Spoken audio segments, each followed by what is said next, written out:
What up, it's your boy, Dick Incredible Man, and yes, I am back at it again, and this is 911 Lone Star, Season 3, Episode 2, discussion slash review, titled Thin Ice. And I gotta say, the name actually hit the nail on the head. Let's talk about it, man. Yo, fight until you make it, yo, don't think it, no, just take it. Don't wait for someone to break it, take control, then don't just take it. Hey, you can make it happen, you just gotta take some action. Take the ship and be the captain. Right off rip, this episode was great, in my opinion. I really loved it because it gave us something different yet again. Like I said last week, 911 brings something different to the table, but this week, I really felt the tension. Like when I'm watching either series, you know, like when something happens to one of the main stars, I'm always, well, okay, well, they're not going to kill them off. I mean, you know, they're the main stars. But this week, I was actually really concerned for Paul and TK because I knew what was upcoming for TK. But for Paul, watching this entire episode, you know, him falling into the building trying to rescue this girl, and I want to say her name was Lily, I think. I hope her name was Lily. I think it was Lily. But anyway, him trying to rescue her, you know, he kind of fell off into this building and he was kind of lost and separated from everybody else. And the brunt of this episode was Paul, well, them trying to rescue Paul and Paul rescuing this girl at the same time. But this episode also felt like any and everything that could go wrong went wrong while watching this entire episode. And I felt for Paul a little bit, man, because like him trying to rescue the girl, it happened and we kind of get this little brief story about the girl, you know, about her feeling invisible and, you know, how people tend to forget her, and but she was happy that people didn't forget her, and how Paul and everybody was trying to rescue her, and she even contributed to her own rescue by helping fix Paul's radio. So like she really stepped up her game for someone that, you know, that's kind of shy and kind of, you know, always nice to people because she doesn't want to feel ignored and stuff like that, which is a little heartbreaking. But one of her her attributes really came to the forefront. Her being shy and everything like that, Paul kind of snapped her out of that, and it really helped her in this situation, and it helped Paul. And because when Paul was starting to, you know, suffer hypothermia from getting all of the water on them and everything, she kept Paul talking, you know, because he was starting to fade a little bit, and I was a little worried. I didn't think they would kill him, but I definitely thought that he would end up in a situation kind of like TK was, but that didn't come to that because of this girl. I want to say Lily. I hope it's Lily. She really helped Paul towards the end before Judd and Mateo got there to rescue him. This episode, the very beginning of this episode, upset me just a little bit. The little boy that was seeing all the other kids outside playing and his mom told him he couldn't go, you know, because he has asthma and everything. I can get that. I don't have asthma, but, you know, being an only child, you know, like when you see all the other kids out there, you know, oh man, it'd be so nice to go, man. You know, being an only child, you kind of have to create your own fun activities, you know, especially when there's not other kids around. So he stayed in the house, played video games, ate a bunch of junk food, and that was cool. But the thing that upset me was the fact that this kid, he's big enough too. He's not like a little kid, like, and he got all this junk food and everything. And the next thing you know, they cut back and like he has the chips and the soda, and it's all just over the floor.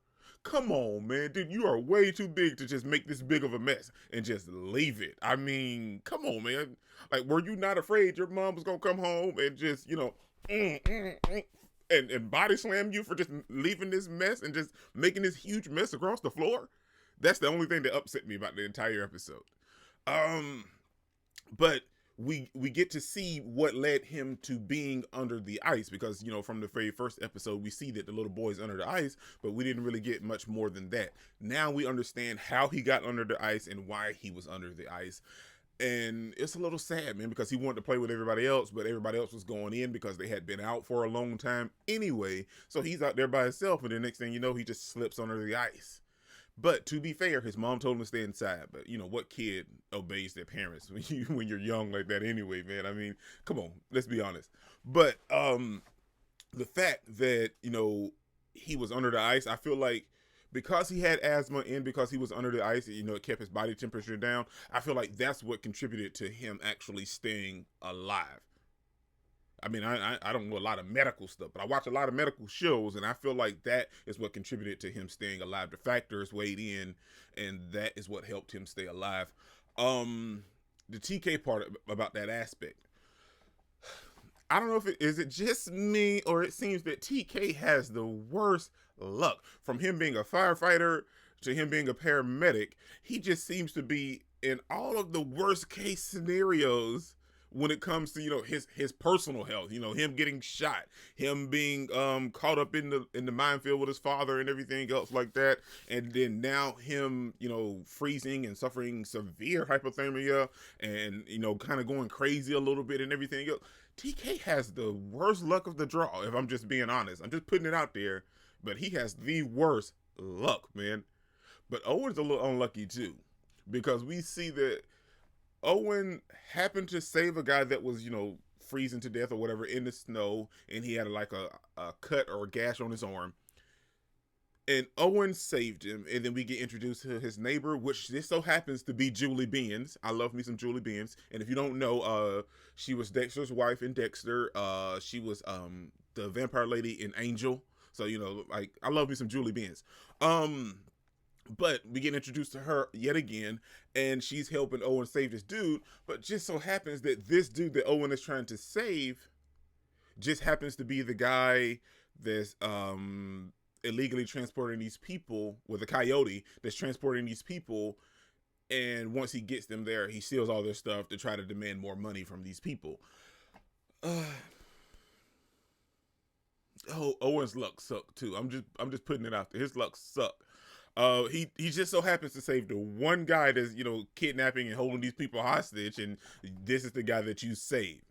Then he goes out to try to rescue the dude because, you know, well, he could die. And next thing you know, Owen falls and gets hurt, and now he's being held hostage with the other hostages. Oh my gosh, I just don't see it. I was so convinced. Like, it led up to the point to where, like, when he escaped, that's what kind of registered in my mind after Owen's neighbor came in and she kind of told him the whole story about the coyotes, you know, using that particular part of Texas to smuggle people in. And when the dude escaped, I was like, you know what? This is the guy he's the coyote. At that moment, I realized it. And then it came into fruition when the episode was getting ready to go off, and we see that he opened the door and then he pulled the gun on Owen and everybody else. Oh my gosh. I just knew something was off about this dude.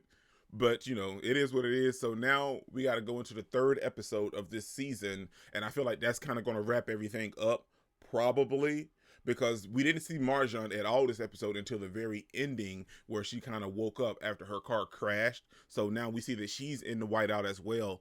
But it just seems like, for some particular reason, man, everything that could go wrong is happening to the 126 characters this episode, and the first episode, and probably in the third episode as well.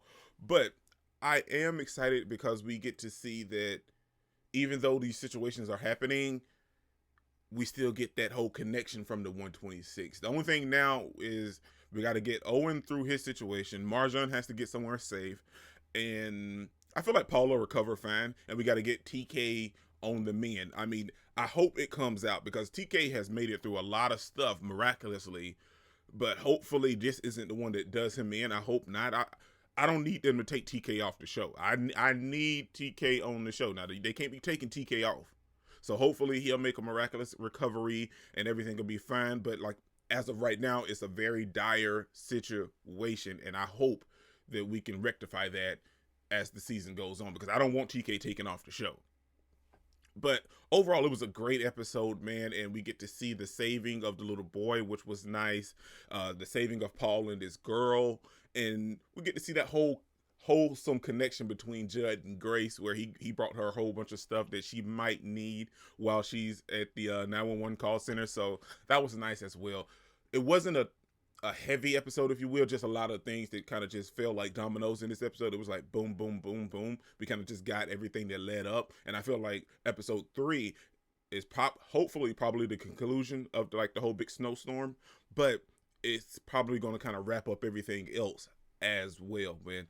This is your boy Dick Incredible. Don't forget to smash the like button till you can't smash it anymore. Comment down below, and I'll be sure to respond to each and every one of them, and subscribe, but only if you really want to, man. Peace out. So hey, yeah, I cannot complain because today, yeah, I'm doing my